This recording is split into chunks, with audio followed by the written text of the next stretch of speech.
देखिएगा 2022 के चुनाव में समाजवादी पार्टी भारतीय जनता पार्टी को पीछे कोसों पीछे छोड़ करके जनता हित वाली उत्तर प्रदेश में विकास के साथ वाली सरकार बनेगी और उसके मुखिया अखिलेश यादव मुख्यमंत्री।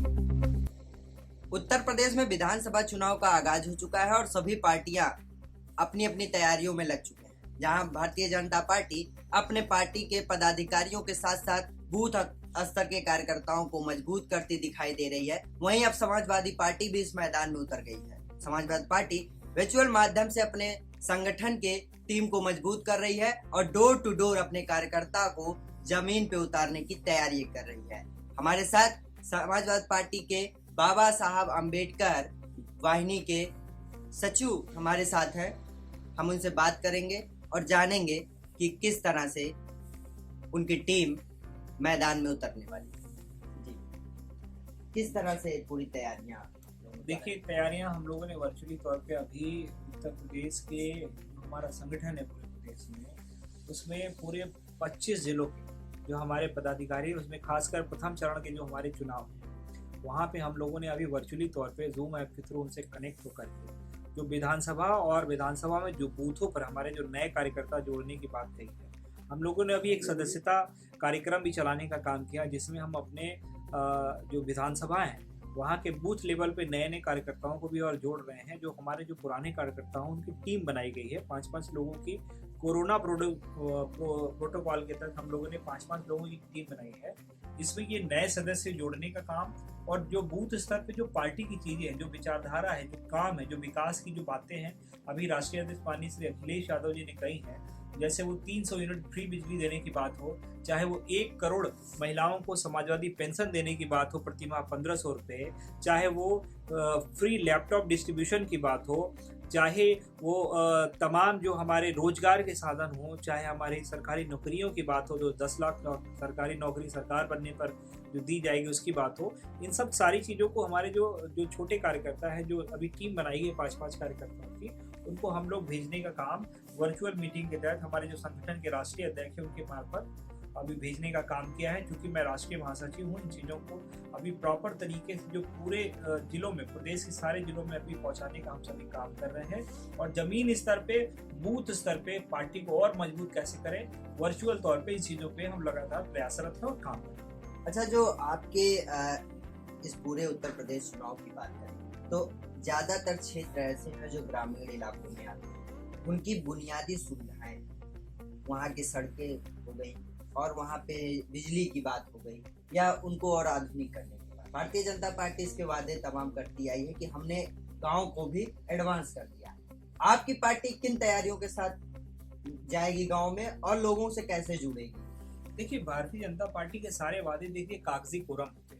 उन्होंने पूरे देश में 100 स्मार्ट सिटी बनाने की बात की, आज उन बातों को भूल गए।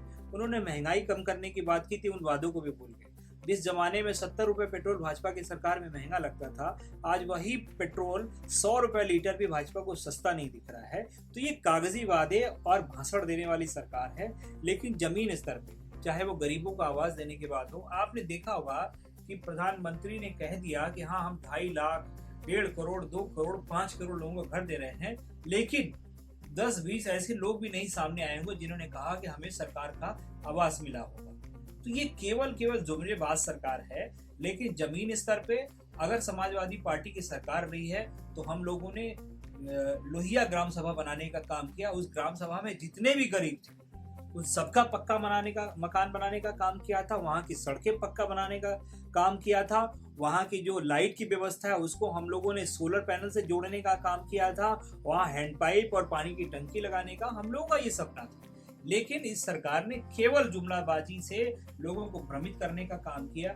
आप देख लीजिए, अगर देश में 100 स्मार्ट सिटी बनने की बात की थी तो आज एक स्मार्ट सिटी भी अगर पूरे देश में खोजने का काम करेंगे तो भारतीय जनता पार्टी नहीं बदल पाएगी। क्यों? क्योंकि इन्होंने 2 करोड़ रोजगार भी देने की बात की थी। तो एक उपलब्धि है तो इन्होंने 2 करोड़ रोजगार देने की नहीं, लेने की बात की थी। जो आज भारतीय जनता पार्टी उस चीज में सफल हो गई है। उन्होंने देश के नौजवानों का हर साल 2 करोड़ रोजगार लेने का काम किया है।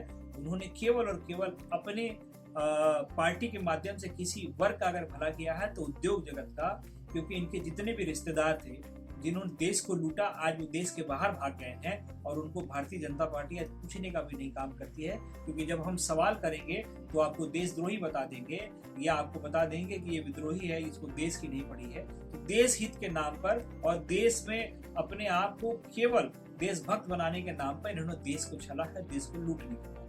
अगर भारतीय जनता पार्टी की रिपोर्ट कार्ड देखें, उनके जो वादे हैं जो सब में है, मंदिर को हमेशा टॉप पे रखा गया। और अभी तो मथुरा की भी बात उन्होंने उठा दी और आपके अखिलेश यादव जी ने कहा कि हमारे सपने में भी भगवान कृष्ण।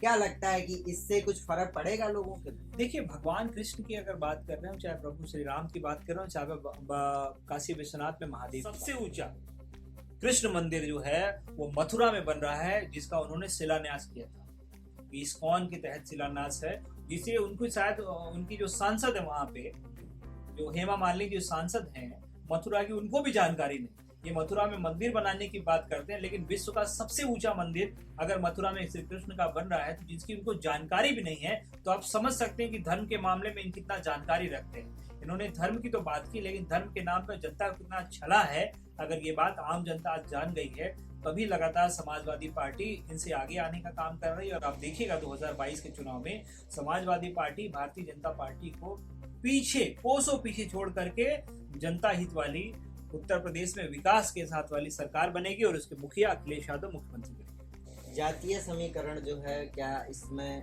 कैसा दिखाई दे रहा है? आप लोग मैदान में उतर रहे हैं, क्या लग रहा है कि पूरी समीकरण क्या बैठा पाएंगे? देखिए, टीवी चैनलों पे साफ दिख रहा है जाति समीकरण की बात करें, क्योंकि हम लोग विकास की बात करने वाले हैं, हम जाति धर्म की बात करने वाले लोग ही नहीं। हम लोगों ने विकास की बात की कि गरीब को अच्छी स्वास्थ्य व्यवस्था कैसे होगी, गरीब के घर में क्या बेहतर तरीके से उनका बच्चा पढ़ेगा, एजुकेशन कैसे बेहतर होगी, या अच्छा इंफ्रास्ट्रक्चर कैसे बेहतर होगा, या आने वाले समय में उनको नौकरियां कैसे मिलेगी, और जो उत्तर प्रदेश को और मजबूत कैसे किया जाएगा। इस बात की अगर अखिलेश यादव जी ने हमेशा बढ़ चढ़ के जनता की में बात की है, तो इस चीज को हमेशा विकास के ही मुद्दे पे हम लोगों ने बात की और विकास के मुद्दे पे ही सरकार भी बनाएंगे, और जनता इस चीज को जान चुकी है। तभी आप देख रहे हैं कि लगातार समाजवादी पार्टी का उत्तर प्रदेश में ग्राफ बढ़ रहा है, और भारतीय जनता पार्टी जो केवल जाति विशेष, जाति धर्म और अपने जो क्षेत्रवाद की राजनीति करना चाहती है, आज उनको जनता ने जवाब दे दिया है कि हमें अब इन चीजों से हट करके विकास की बात करनी पड़ेगी। हमारे घर में नौकरी कैसे आए, हमारी जो आम जो जरूरत की चीजें वो सस्ती कैसे होगी, महंगाई कैसे सस्ती होगी, सस्ती बिजली कैसे होगी, हमारा जो टैक्सेस है वो कैसे कम होगा, हमारा जो व्यापारी वर्ग है आज लगातार पूरे प्रदेश में परेशान है, लगातार इनको ये नहीं पता कि आम जनता को कैसे राहत देनी है। ये तमाम मुद्दे आम आदमी से जुड़े हुए हैं। अगर कोई आज पूरे देश में बात उठा रहा है तो अखिलेश यादव जी लगातार आम आदमी से जुड़ी हुई बातों को उठा रहे हैं और इस बात को हमेशा आगे ले जाने का काम करेंगे, और इसी के तहत जनता ने उनको चुनने का भी काम करेगी। तो समाजवादी पार्टी किस तरह से विकास के बात को लेकर जनता के बीच में जाएगी और विकास करने का भी काम करेगी? अब देखना यह होगा कि उत्तर प्रदेश विधानसभा में कौन सी पार्टी अपना परचम लहरा सकती है और कौन सी पार्टी बाहर का रास्ता देगी। एशियानेट से अनुज तिवारी, बनारस। कैसा लगा ये वीडियो हमें कमेंट बॉक्स में लिखकर जरूर बताएं। अगर ये वीडियो पसंद आया हो तो इसे लाइक और शेयर भी करें। हमारे चैनल एशियानेट न्यूज हिंदी को सब्सक्राइब करना न भूलें। नोटिफिकेशन पाने के लिए बेल आइकन को जरूर प्रेस करें।